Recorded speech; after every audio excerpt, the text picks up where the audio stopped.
আসসালামু আলাইকুম।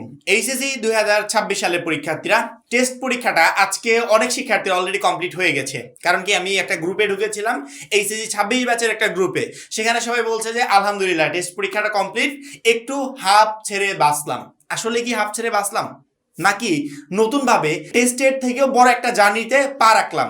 এখানেই আমরা সবচেয়ে বেশি পরিমাণে ভুল করছি। যেই ভুলটা আমি টেস্ট পরীক্ষার আগে করেছিলাম, যার মাসুল হিসেবে আমাকে এখন চিন্তা করতে হচ্ছে যে টেস্টে আমি ভালো রেজাল্ট করতে পারবো কিনা। মাত্র 310 টাকায় যারা এখনো আমাদের এইচএসসি 26 টার্গেট প্লাস কোর্সে যুক্ত হওয়া নাই, খুবই দ্রুত করো। কারণ কি, একটা মাত্র কোর্সে তুমি সকল সাবজেক্টের একদম শর্টকাট সাজেশন পাবে পিডিএফ আকারে। সেই সাথে বিগত বছরগুলোর বোর্ডের এমসিকিউ পাবে উত্তর সহ পিডিএফ আকারে। প্রত্যেকটা চ্যাপ্টার অ্যানালাইসিস করা সকল সাবজেক্ট সকল গ্রুপের জ্ঞানমূলক এবং অনুধাবনমূলক প্রশ্ন উত্তর পাবে পিডিএফ আকারে। এছাড়া লিখিত অংশে শর্টকাট টেকনিক, গ্রামার অংশে শর্টকাট টেকনিক, পড়াশোনার রুটিন, এ প্লাস গাইডলাইন, এভরিথিং থাকবে এই একটা মাত্র কোর্সে। এই টোটাল বিষয়গুলো আমরা একটা প্যাকেজ আকারে তোমাদেরকে রেডি করে দিচ্ছি, যেই প্যাকেজের মূল্য মাত্র 310 টাকা। যারা এখনো কোর্সে যুক্ত হন, স্ক্রিনে যে নাম্বারটা দেখতে পাচ্ছ এই নাম্বারে 310 টাকা কোর্স ফি পাঠিয়ে এই নাম্বারে হোয়াটসঅ্যাপে আমাকে জানাবে ব্যাক কোর্স ফি পাঠিয়েছি। সাথে সাথে তোমাকে গ্রুপে যুক্ত করে নিব, তখন থেকে তোমার এই ক্লাস প্রস্তুতি শুরু হয়ে যাবে। সেম ভুলটাই যদি আমি টেস্ট পরীক্ষার পরে করি, তাহলে বোর্ড পরীক্ষার পরবর্তীতে গিয়ে আমাকে সেম চিন্তাটাই করতে হবে যে বোর্ড পরীক্ষায় আমি ভালো একটা রেজাল্ট করতে পারবো কিনা বা পাস করতে পারবো কিনা। টেস্ট পরীক্ষার 3 মাস আগে থেকে আমি প্রত্যেকটা শিক্ষার্থীকে এত পরিমাণ অ্যালার্ট করেছি আমাদের ভিডিওর মাধ্যমে। সকালে একটা ভিডিও আপলোড করেছি, সন্ধ্যার দিকে একটা করেছি, প্রতিদিন 2টা গাইডলাইনমূলক ভিডিও আপলোড করেছি, যাতে শিক্ষার্থীরা তার পড়াশোনার ভিতর থাকে, পড়াশোনার যে স্পিডটা আছে সেটা যাতে ঠিক থাকে, প্রত্যেকটা শিক্ষার্থী যাতে রিভিশনের ভিতর থাকে। আমাদের সাজেশন অনুযায়ী যে সমস্ত শিক্ষার্থীরা তাদের প্রিপারেশনটাকে রানিং রেখেছিল, পরবর্তীতে টেস্ট পরীক্ষায় সেই সমস্ত শিক্ষার্থীরা ভালো একটা রেজাল্ট করেছে। আর যারা আমাদের তখন কথাগুলো শুনে নাই, টেস্ট পরীক্ষার দিকে লাস্ট মোমেন্টে গিয়ে প্রিপারেশন নিতে গেছে, ভাইয়া কিছুই তো কমপ্লিট করতে পারছি না, মানে কোনো কিছুই কমপ্লিট না, এখন এইভাবে টেস্ট পরীক্ষায় বসতে হবে, পাস করতে পারবো কিনা এটাও সন্দেহ। মানে তাদের পরবর্তীতে একটা টেনশনের ভিতর দিয়ে যেতে হয়েছে। এখন পরীক্ষা শেষেও একটা বড় রকমের টেনশনের ভিতর দিয়ে আছে যে কোনো রকমে যদি ফেল চলে আসে, হয়তোবা বোর্ড পরীক্ষায় অ্যালাউ হবো না, বা আমি ফর্ম ফিল আপটাই করতে পারবো না। অথচ ওই 3 মাস আগে যদি আমাদের কথাগুলো শুনে সেই সময় ভালো মতো স্টাডি করতো অন্যান্য শিক্ষার্থীদের মতো, তাহলে এই টেস্ট পরীক্ষা নিয়ে আপাতত কোনো টেনশন থাকতো না, টেস্ট পরীক্ষায় অবশ্যই ভালো একটা রেজাল্ট করতে পারতো। যারা এখন টেস্ট পরীক্ষাটাকে কমপ্লিট করে ভাবছে যে একটু হাফ ছেড়ে বাঁচলাম, আমি কয়েকটা মাস একটু রেস্ট করতে পারবো, তার পরবর্তীতে বোর্ড পরীক্ষার প্রিপারেশন শুরু করব, এরা আবারও চরম লেভেলের একটা বোকামি করছে। ওইটা তো টেস্ট পরীক্ষা ছিল, কিন্তু সামনেরটা বোর্ড পরীক্ষা।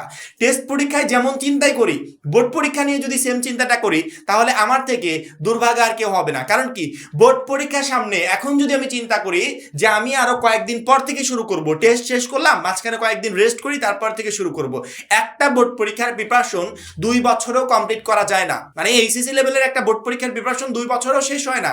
সেখানে হাতে সময় মাত্র 4 মাস। এই 4 মাস সময় সর্বোচ্চ আমি কি করতে পারবো? এখন সময় এত অল্প, এই অল্প সময় থেকেও যদি আমি একের পর এক দিন নষ্ট করতে থাকি, একের পর এক সময় নষ্ট করতে থাকি, তাহলে লাস্ট মোমেন্টে বোর্ড পরীক্ষার সময় গিয়ে প্রত্যেকটা শিক্ষার্থীকে যে কাঁদতে হবে, এতটুকু আমি গ্যারান্টি সহকারে বলতে পারি। প্রতি বছর তো আমরা এই ব্যাচগুলোকে পার করি, প্রতি বছর তো শিক্ষার্থীদের অবস্থা দেখি, লাস্ট মোমেন্টে গিয়ে হয় আন্দোলনে নামতে হয়, অথবা কাঁদতে কাঁদতে গিয়ে পরীক্ষার হলে গিয়ে পরীক্ষা দিয়ে আসতে হয়। আমি চাই না যে আপাতত 26 ব্যাচের শিক্ষার্থীদের সাথে এমনটা হোক।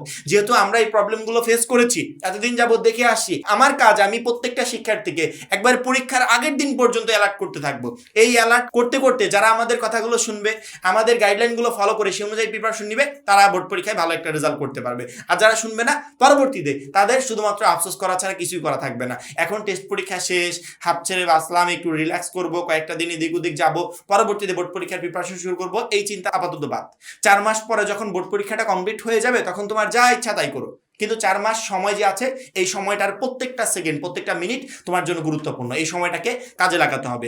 ইতিমধ্যে আমরা তো অলরেডি তোমাদের বোর্ড পরীক্ষাকে কেন্দ্র করে সকল সাবজেক্টের সাজেশন আমাদের পিডিএফ কোর্সে দিয়ে দিয়েছি। শুধুমাত্র সাজেশন না, আদার্স বোর্ড পরীক্ষায় এ প্লাস পাওয়ার জন্য যা যা প্রয়োজন তার এভরিথিং আমরা পিডিএফ কোর্সে দিয়ে দিয়েছি। যারা আমাদের টেস্ট পরীক্ষার জন্য আমাদের পিডিএফ কোর্সে যুক্ত ছিলে, তারা ওইখানেই থাকো, ওইখান থেকেই তুমি বোর্ড পরীক্ষার প্রিপারেশন নিবে। আর যারা এখনো আমাদের 310 টাকা টার্গেট প্লাস কোর্সে যুক্ত হয় না, আমার মনে হয় খুবই দ্রুত যুক্ত হয়ে যাওয়া প্রয়োজন। কারণ কি, আমাদের এই 310 টাকার কোর্সটাই এনাফ এইচএসসি পর্যায়ে প্রত্যেকটা সাবজেক্টে এ প্লাস কনফার্ম করার জন্য এবং ভালো একটা প্রিপারেশন নিয়ে পরীক্ষার হলে যাওয়ার জন্য। এই জন্য আমার মনে হয় যারা এখনো কোর্সে যুক্ত হয়নি, খুবই দ্রুত যুক্ত হয়ে যাওয়া উচিত। কারণ কি, ওই একটা মাত্র কোর্সে তোমাকে প্রত্যেকটা সাবজেক্টে এ প্লাস পেতে প্রচন্ড পরিমাণে হেল্প করবে। আশা করি প্রত্যেকটা শিক্ষার্থী বুঝতে পেরেছো।